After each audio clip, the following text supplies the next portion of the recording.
What has led to the improvement defensively? Us getting more aggressive and getting familiar for what we need to do. Of course, we have to get going, as far as the season, trying to be in a playoff team. And I think it was all about just developing and learning what we need to do to moving forward. When you say what you need to do you mean familiar with schemes and so on, or with one another? No, definitely schemes, because we have to, we got to be more aggressive on the ball, and that's what we were doing. And we're limiting teams to one shot, and that's just been it's just been working out well for us. 1 second. Thank you.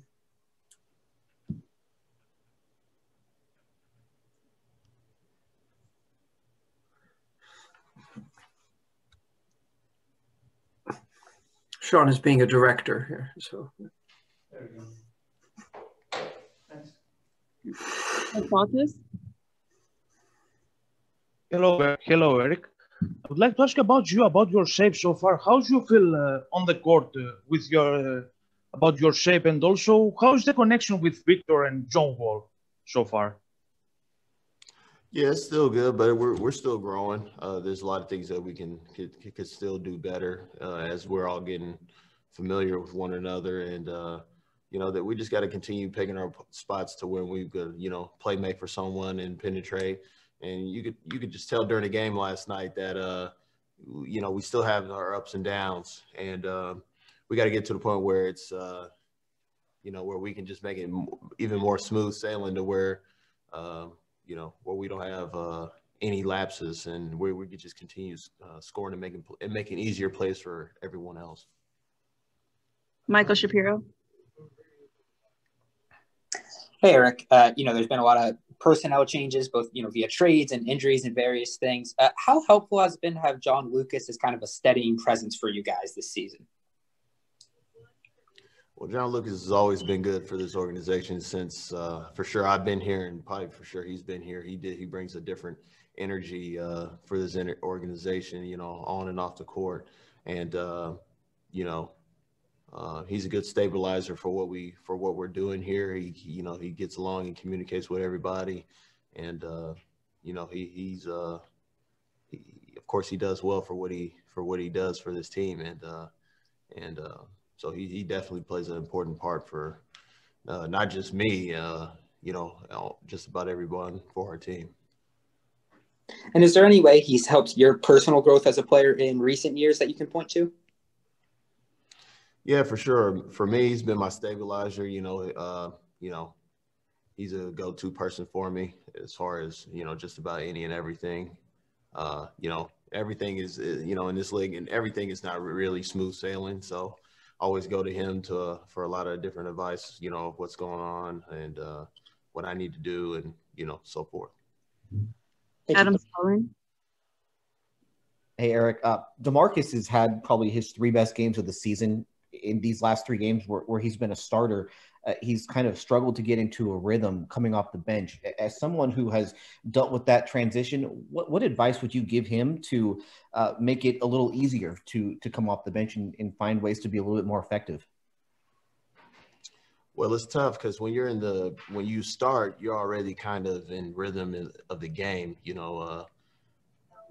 When you come off the bench, you got to create a lot of opportunities for yourself, and because you got to come off and create a spark, and there's guys in this league that, he's a good player, but there's just some guys in this league where they create a rhythm on their own, and or they just create the rhythm, or someone creates a rhythm for him throughout and with him, what's been good with him is his body's for sure getting better, and you can just, all across the board, he's been doing well for our team, and it's tough to make those kind of adjustments. It's the hardest thing is to be able to start, come off the bench. I mean, that's the hardest part of the game that people will never ever understand or talk about. So, it's always going to be adjustment, and we just got to continue to find ways to continue him doing well. How did you figure it out?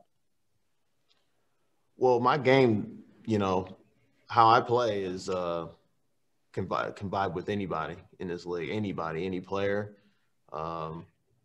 Whether you have two ball dominant guys, I can always find a way, and it's never easy for me. You know, it's not when you're, you know, third option mostly on teams, you know, the thing is I just want to be, continue to be really reliable, because I can have big games any moment, and I try to be as consistent as possible. And it's just not that easy, because the ball scores when you have the ball most of the times, and things are ran for you or whatnot, then things, you know, you can get going much easier.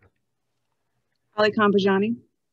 Eric, you're shooting a career high from inside the three-point line this season. And compared to your last few seasons here in Houston, where the highest percentage was around 52%, I believe. What do you attribute that to? Is that more so to do with the offense, the spacing? Is that your health? What are the combination of factors that have helped you do that this season so far? Getting the ball in multiple ways. I'm coming off pick and roll more. I'm able to get it in transition more. Before, it was mostly catch and shoot or you know, yeah, it's just mainly catch and shoot or create some on your own. But when you're picking and rolling and being able to get it in transition or a ISO, it's hard to stop any good player from doing whatever they want on the floor.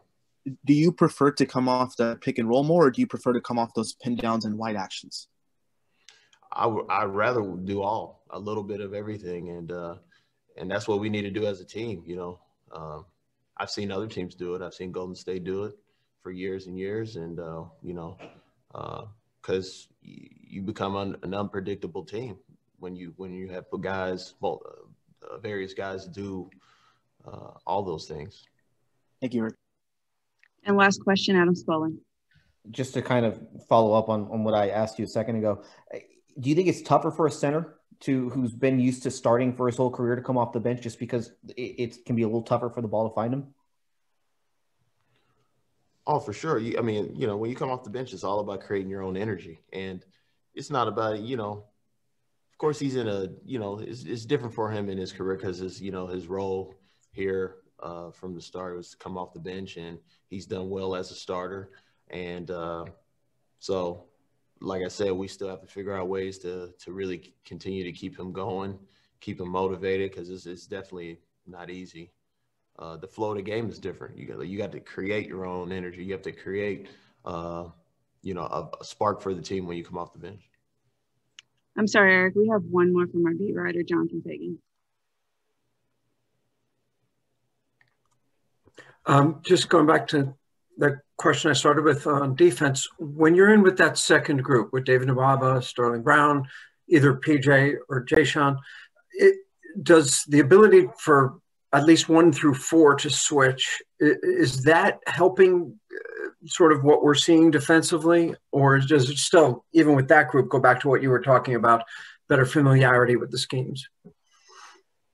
Yeah, for sure. That's a great group for switching. Everybody is like size and very aggressive. And, you know, we're going to be a hard group to stop along the way, because versatile offensively and defensively. And as long as we just continue to grow together and continue to be physical and aggressive, well, we'll always be that group will always do well.